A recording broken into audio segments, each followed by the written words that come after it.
Colpo di scena nelle indagini per la morte di Anna Filomena Barretta, la donna trovata morta con un colpo di pistola alla testa qualche giorno fa a Marano Vicentino. Questa mattina gli inquirenti hanno fermato l'ex marito della vittima.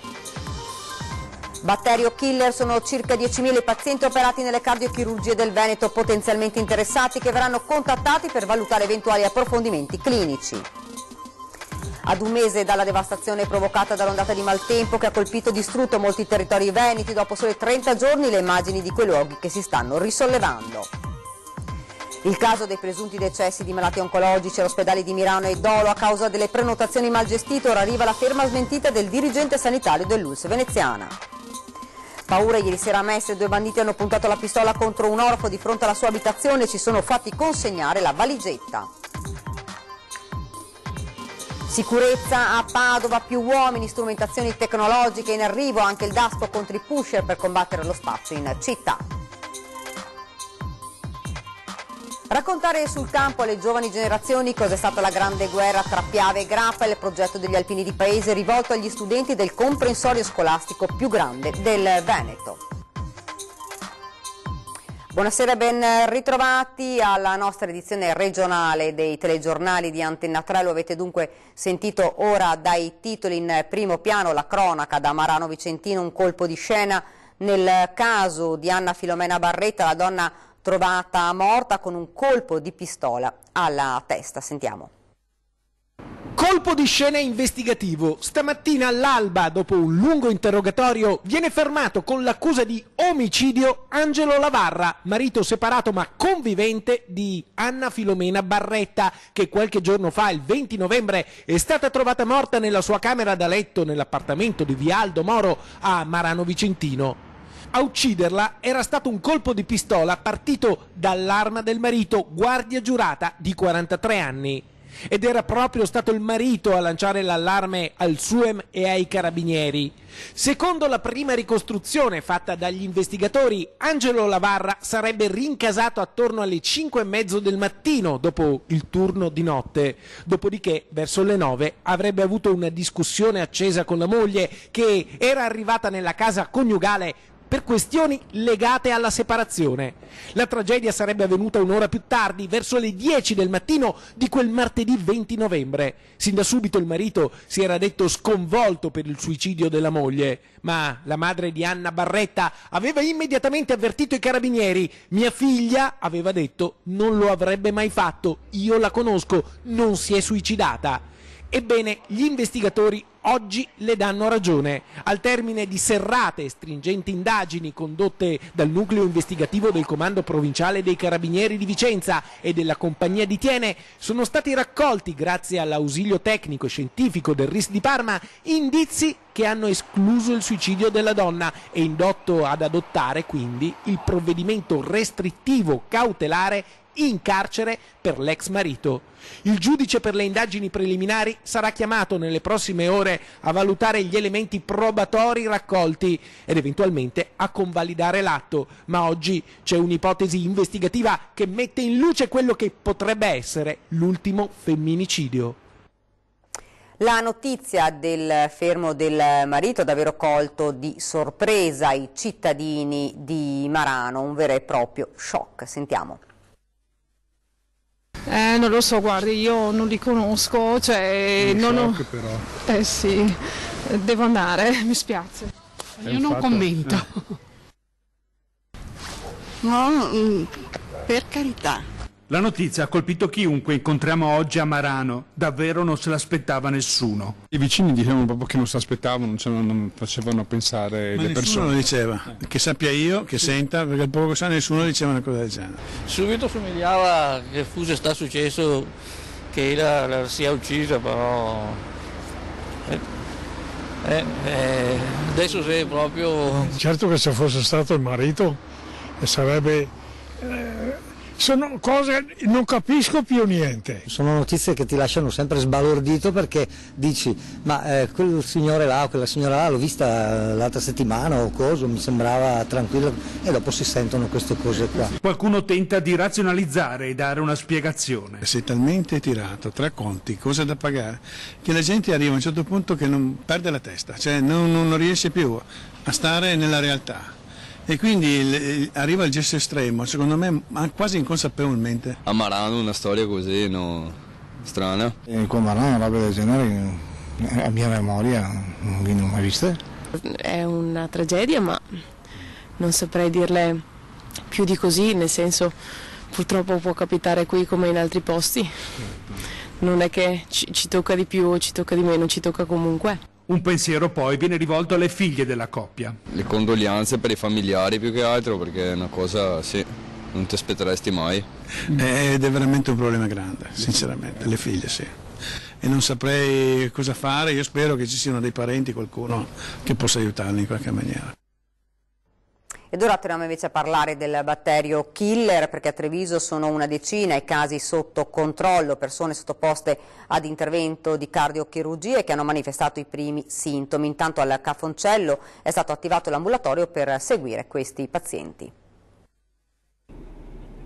Al Cafoncello questi sono giorni difficili, così come in tutte le cardiochirurgie del Veneto. Sono decine e decine le chiamate che arrivano all'ULSS 2 Marca Trevigiana, anche dalle altre aziende sanitarie. Il batterio killer fa paura, i dati parlano di circa 10.000 pazienti operati nella nostra regione, potenzialmente interessati e che verranno contattati per valutare eventuali approfondimenti clinici.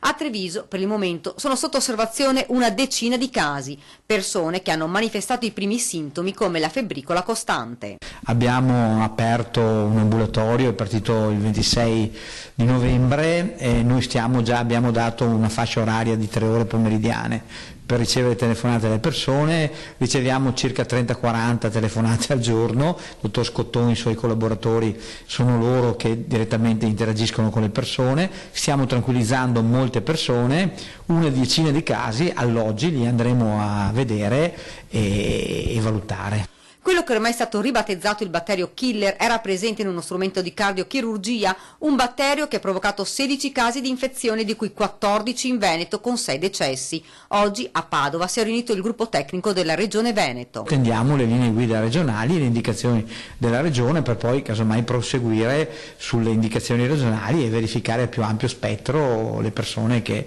in quel periodo hanno fatto un intervento. I pazienti riceveranno una scheda informativa contenente le informazioni sui sintomi e le indicazioni dei numeri di telefono da contattare per qualsiasi evenienza e per gli eventuali approfondimenti clinici necessari. Tanta ovviamente la preoccupazione per i pazienti. Sì, c'è tanta preoccupazione, devo ringraziare il dottor Scottoni e i suoi collaboratori perché stanno veramente dando, come dire, fiducia alle persone e mettono tranquillità alle persone, perché effettivamente noi speriamo che i casi siano veramente molto ridotti. Il gruppo tecnico inoltre ha spiegato anche che i macchinari presenti nelle cardiochirurgie di tutti gli ospedali veneti sono già stati messi in sicurezza e in alcuni casi sostituiti e che la Regione Veneto si sta tutelando nei confronti della ditta produttrice. È passato un mese esatto dalle drammatiche giornate che hanno cambiato i territori della montagna veneta e danneggiato le aree a ridosso dell'asta del Piave. Per giorni e settimane vi abbiamo raccontato un Veneto piegato da danni quantificati in oltre 1 miliardo di euro, che non hanno mai smesso un minuto di lavorare per la ricostruzione e che da oggi, chiusi gli ultimi centri operativi comunali che hanno garantito il coordinamento dei soccorsi, è impegnato nella fase post-emergenziale. Sentiamo. 5 morti, centinaia di evacuati, 400 chilometri di strade danneggiate, case scoperchiate, 100.000 ettari di bosco schiantato al suolo, danni complessivi stimati in oltre 1 miliardo di euro. A memoria un evento meteorologico mai registrato in Veneto, più tremendo ancora della disastrosa alluvione del 66, perché alla furia dell'acqua stavolta si è unito il vento, le cui misure hanno eguagliato quelle degli uragani che squarciano le città delle coste statunitensi. L'emergenza in tutta la regione scatta giorno 27, quando i previsori di ARPA, seguendo il vortice che sta calando dal nord Europa, intuiscono le proporzioni distruttive dell'evento che si sta avvicinando al Veneto. La decisione immediata della struttura di protezione civile regionale, d'intesa con le prefetture, di dichiarare dapprima la chiusura delle scuole di ogni ordine e grado, poi degli uffici pubblici, seguiti nell'area dolomitica dall'invito alle aziende di anticipare la chiusura delle fabbriche, si rivela salvavita nelle 4 ore più cruciali dell'episodio di maltempo che fra le 18 e le 22 del 29 ottobre cambia la morfologia di intere aree del Veneto, dalla montagna al litorale. L'acqua travolge il bypass del ponte sul Piave a Susegana, riaperto poi a tempo di record, e il ponte di Barche a Eraclea. A Belluno il Piave esonda e in città erade al suolo il parco fluviale di Lambioi. Le golene vengono sommerse da 3 metri di acqua e fango e in montagna le colate di detriti invadono paesi e villaggi. In laguna l'acqua alta, che raggiunge il suo record storico, invade e danneggia gravemente la Basilica di San Marco.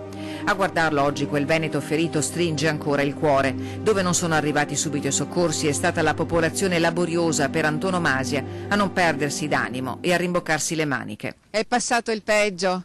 Un mese dopo Feltre è un'altra cosa. A Feltre i feltrini sempre forti perché si danno da fare. Che cosa si ricorda di quella sera? Tremava la casa come il terremoto. Si è perfino rotta in parte. Sono più di 200 le abitazioni danneggiate, mentre oltre 100 sono i milioni di danni riportati dalla rete idraulica, 260.000 le utenze elettriche saltate, 1.800 i generatori messi in uso, molti dei quali attualmente garantiscono l'energia alla parte alta della provincia di Belluno, più volte indicata come l'epicentro del maltempo di un mese fa. Commissario delegato per gli interventi è Luca Zaia, nominato con ordinanza firmata dal capo dipartimento della Protezione Civile Angelo Borrelli. La grande sfida, ha detto il presidente del Veneto, è recuperare i danni subiti dalle strutture pubbliche e private, ma il ritorno alla normalità non può prescindere dalla necessità di rispondere all'immane catastrofe che abbiamo subito nei boschi, con 100.000 ettari rasi al suolo. Questa è una sfida unica e nuova per il Veneto e per l'Italia, dove un danno del genere non si era mai verificato prima. Il luogo simbolo del maltempo che ha cambiato il volto della provincia di Belluno è il comune di Roccapietore, dove la prima e provvisoria stima dei danni supera i 100 milioni di euro.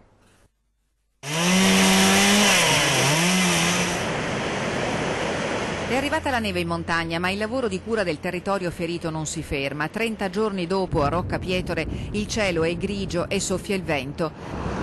Ma è una carezza rispetto agli schiaffi violenti che la sera del 29 ottobre la natura ha inferto con inaudita violenza ai territori delle Dolomiti bellunesi. Vento e acqua hanno distrutto boschi e danneggiato villaggi. Qui a 1200 metri, come in tutti i comuni montani isolati per giorni interi, la vita continua. Siamo qui finalmente in grado di dire, abbiamo anche portato a casa dei bei risultati sulla sistemazione del territorio. Resta la perplessità grossa sui danni causati da quell'alluvione di un mese fa, che sono 107 milioni, che è una cifra astronomica per un piccolo comune come il nostro. Innumerevoli i disagi legati alla mancanza di luce e acqua. Ora, nella fase di post-emergenza, si lavora senza sosta al nuovo acquedotto, così come al ripristino dei collegamenti dell'alta e della media tensione. Finora la mia popolazione ha reagito in maniera esemplare, anche senza acqua nelle case. Hanno capito che senza acquedotto l'acqua non poteva arrivare. Hanno capito che il gestore delle acque, il BIMGSP, ha fatto un miracolo con dei potabilizzatori, pescando l'acqua anche da autobotti che arrivano intercambiabili. Insomma, stiamo facendo i miracoli per dare un po' di acqua senza magari tutta la pressione necessaria a buona parte delle nostre case, e hanno avuto una grande pazienza. Io chiedo a loro di avere la stessa pazienza in futuro. Tutto e subito non si potrà avere, bisognerà attendere almeno 3, forse 5 anni, dice il sindaco di Roccapietore, che guarda ai danni complessivi del suo territorio che si estende fino alla sponda nord del lago di Alleghe. Anche lì bisognerà intervenire, e presto. Quello è il biglietto da visita di una valle cui proprio in questi giorni il Touring Club ha assegnato la bandiera arancione e che vanta fra i borghi più belli d'Italia i serrai di Sottoguda cancellati dalla furia dell'acqua. Villaggi che non possono essere dimenticati e che torneranno a vivere anche grazie al calore della catena di affetto che sta incitando la loro rinascita. Ed ora andiamo invece nel Feltrino, dove la conta dei danni causati dal maltempo di fine ottobre sfiora i 20 milioni di euro, oltre 600 le segnalazioni presentate dai privati all'amministrazione comunale.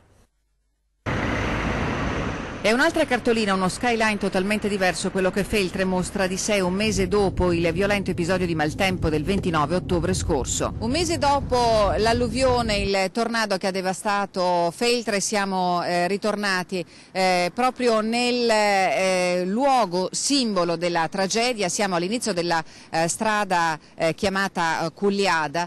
Qui, se ricorderete, quella sera fummo fermati da una devastazione di alberi che non ci sono più, sono stati rimossi e vedete il lavoro fatto dai volontari, dal personale del comune di Feltre è visibile. Il lavoro di rimozione delle piante ha richiesto poco meno di un mese, altrettanto ci hanno voluto per ripristinare i sottoservizi sradicati assieme agli alberi. Soltanto sabato scorso è stato chiuso il centro che ha coordinato le operazioni di soccorso in tutto il territorio comunale e ora è iniziata la fase post-emergenza. Il simbolo di questa devastazione è il viale davanti all'ospedale, lì era un viale alberato completo, adesso sembra un giardino, un prato inglese.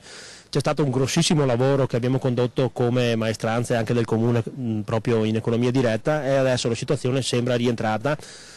A un estraneo di Feltre sembra che sia sempre stato così, invece in realtà lì c'erano alberi alti 30 metri. Ovunque si rivolga lo sguardo c'è un cantiere, dall'affaccio del comune del Colle delle Capre il colpo d'occhio sui tetti dove il lavorio degli operai è continuo non lascia spazio all'immaginazione. La situazione è molto complessa, ci avviciniamo alla stagione invernale, quindi fra un po' ci sarà neve, ci sarà ghiaccio eccetera e le lavorazioni sono tante. La conta dei danni supera i 20 milioni di euro e a questo importo mancano ancora le rendicontazioni di quelli segnalati dalle aziende agricole e dagli enti istituzionali come ULSS, Poste Italiane, Enel. Per il sindaco Paolo Perenzin sono due i temi da affrontare con urgenza, da un lato le risorse e dall'altro il personale da dedicare alla gestione straordinaria. Stiamo attivando tutti i canali che ci sono, insomma, per cui in questo caso è stato veramente fondamentale l'apporto di ANCI che sta mettendo a disposizione alcuni tecnici, alcuni sono già arrivati da altri comuni, intanto del Veneto sono qui due tecnici di Verona che stanno dando supporto, ne abbiamo chiesti ancora, l'obiettivo è quello di creare una task force all'interno della struttura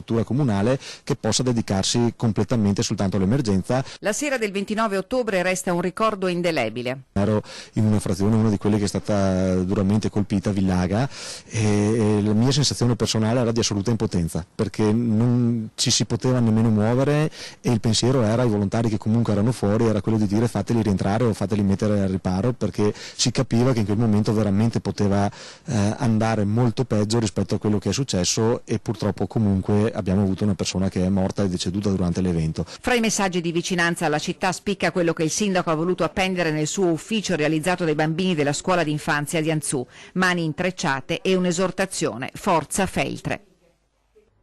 Ed ora il caso dei presunti decessi di malati oncologici all'ospedale di Mirano Edolo a causa delle prenotazioni mal gestite. Il dirigente sanitario dell'ULSS veneziana a smentire categoricamente le voci in questione e spiega anche il perché. È il direttore sanitario della ULSS 3 di Mirano Edolo a smentire categoricamente le voci sui 28 decessi di malati oncologici avvenuti a causa delle prenotazioni mal gestite. Tutto questo non risponde assolutamente alla verità, è assolutamente falso. L'inghippo e la conseguente errata interpretazione, a detta dell'azienda sanitaria veneziana, per una sbagliata fuga di notizie di un tecnico informatico di laboratorio. In realtà, aggiunge il direttore ospedaliero, i malati oncologici per controlli e visite non solo non devono passare per il CUP, ma vengono presi in carico e seguiti direttamente dagli specialisti del reparto di competenza. Nel caso di sospetto diagnostico si va al CUP e si ha una visita entro 10 giorni. Una volta preso in carico dall'unità operativa si rimane in carico all'unità operativa. Nel caso di urgenze che intercorrano quando il paziente sta a casa e quindi si possono avere degli effetti collaterali legati all'utilizzo, alla chemioterapia, allora in quel caso il paziente si rivolge direttamente al reparto, al massimo al pronto soccorso, ma sicuramente non va al CUP, cioè è una pura invenzione. Ed ora ci fermiamo per qualche istante di pubblicità.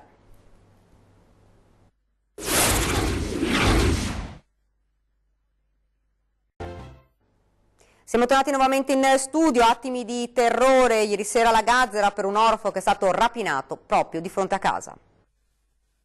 L'hanno seguito fino alla porta di casa alla Gazzera per poi puntargli una pistola in faccia e farsi consegnare la borsa in cui pensavano che la vittima, un orafo artigiano, tenesse il proprio campionario. Un uomo col volto coperto da un cappuccio è sceso rapidamente da un'auto trascinando l'artigiano sulla recinzione di casa. Il complice invece è rimasto a bordo, pronto per fuggire. L'aggressore a quel punto ha estratto la pistola puntandola contro l'orafo. «Dammi le borse», ha urlato. L'artigiano non ha opposto resistenza e ha obbedito, ma all'interno non c'erano preziosi come credeva il ladro, solo il computer e il cellulare. Il bandito a quel punto è rientrato in auto e sono fuggiti strisciando la fiancata contro il muretto di cinta, particolare che è stato diffuso a tutte le pattuglie dai carabinieri del nucleo operativo radiomobile di Mestre chiamate dall'uomo sotto shock. I militari dell'Arma stanno passando al setaccio le telecamere dei sistemi di videosorveglianza privati della zona. Nuove iniziative contro lo spaccio di droga a Padova, sentiamo. Più uomini, strumenti tecnologici e provvedimenti concreti come il DASPO. Anche la prefettura è prontamente repressione sugli spacciatori a Padova attraverso le forze dell'ordine, innanzitutto con i 1100 carabinieri della provincia che hanno avuto in questi giorni 40 uomini di rinforzo. E in più abbiamo quotidianamente l'arrivo di 15-20 carabinieri che con squadre particolari presideranno la città, soprattutto le fasce periferiche. L'impegno è quello di combattere la sensazione di insicurezza dei cittadini che sembra crescere nonostante i risultati ottenuti sul campo in termini di denunce, arresti e sequestri. Risultati sempre più compiuti, sempre migliori, però con un sentimento che magari alcune volte oscilla tra l'insicurezza e quella che potrebbe essere una condizione un po' di difficoltà. Ecco, è giusto invece avere fiducia. Quanto al DASPO è un provvedimento a carico dei pusher per costringerli ad abbandonare le zone della città più a rischio. I DASPO sono una formula già sperimentata in altre città che dove si rivede un comportamento che è contrario a quella che è la pubblica decenza, a quella che è la presenza senza ragione in determinati punti della città, si può con un provvedimento amministrativo determinare quello che è l'allontanamento del soggetto. Le forze dell'ordine utilizzeranno anche le telecamere collegate alle targhe delle auto per monitorare gli spostamenti degli spacciatori e altri strumenti di contrasto saranno la rivitalizzazione della città affidata alle iniziative degli studenti universitari e la cosiddetta cittadinanza attiva, ovvero il controllo di vicinato, soprattutto nelle zone meno abitate. Raccontare sul campo alle giovani generazioni cos'è stata la grande guerra tra Piave e il Grappa è il progetto degli alpini di Paese. A tu per tu con chi qui ha sacrificato la propria vita su un fronte che non era nemmeno della propria patria. È stata solo una delle tappe della giornata di scuola sulla Grande Guerra che i ragazzi delle medie di Paese hanno vissuto tra il Montello e il Piave. Il nostro progetto l'abbiamo chiamato Sentinelle della Memoria, cioè i giovani devono essere loro le sentinelle della memoria che portano avanti nel tempo i ricordi. Vivere per quanto possibile i luoghi e i segni per non dimenticare. Ecco perché questa non è stata solo una visita guidata o una lezione sul fronte, ma anche un contatto quasi diretto di questi ragazzi con la morte rappresentata da una lapide e da un papavero rosso. Un papavero rosso perché? Perché i papaveri, quando li si toglie dall'erba, muoiono subito ed è proprio come ha fatto questo soldato in guerra. Ma che senso ha fare una cerimonia del genere? Per me venire qua sul Montello è molto importante perché volevo venire di persona qua a rivivere quello che hanno provato i soldati della Grande Guerra. Nella guerra non ci sono né vinti né vincitori, ma ci sono solo morti e quindi credo che bisogna essere amici di tutti quanti, anche se sono morti. Cioè, mi dà molto dispiacere vedere tutta questa gente morta perché qualche persona voleva espandere i propri confini, i sovrani lo facevano solo per i propri interessi e non pensavano a tutte queste persone che sono morte. Un percorso per non dimenticare ciò che si potrebbe ripetere, ma anche per qualcuno è stata anche una scoperta familiare, tutta personale. Tu sei la pronipote di un ragazzo del 99, cosa ti hanno raccontato di lui i tuoi genitori e i tuoi parenti? Che è partito e è andato in guerra e non avevano molte notizie di lui e poi per fortuna è tornato. Che ti fan veglia dall'ombra dei fossi, ma sono 1000 papaveri rossi.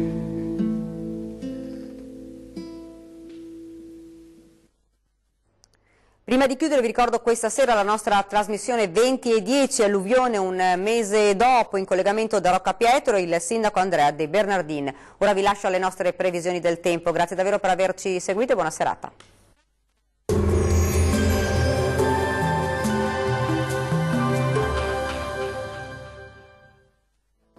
Ben ritrovati al meteo. Tempo in genere asciutto sul nostro paese, ma con molte nubi. Vediamo il dettaglio.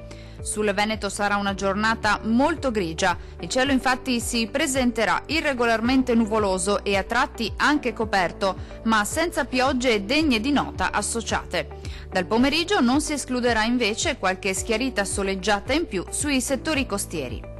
Temperature minime tra -2 e 0 gradi, massime comprese invece tra 3 e 6 gradi. Vediamo ora che tempo farà sul Friuli Venezia Giulia. Anche in questo caso sarà una giornata all'insegna di un tempo asciutto e stabile. Sulla nostra regione infatti non sono attese precipitazioni particolarmente degne di nota. Più sole al mattino, cielo maggiormente coperto al pomeriggio.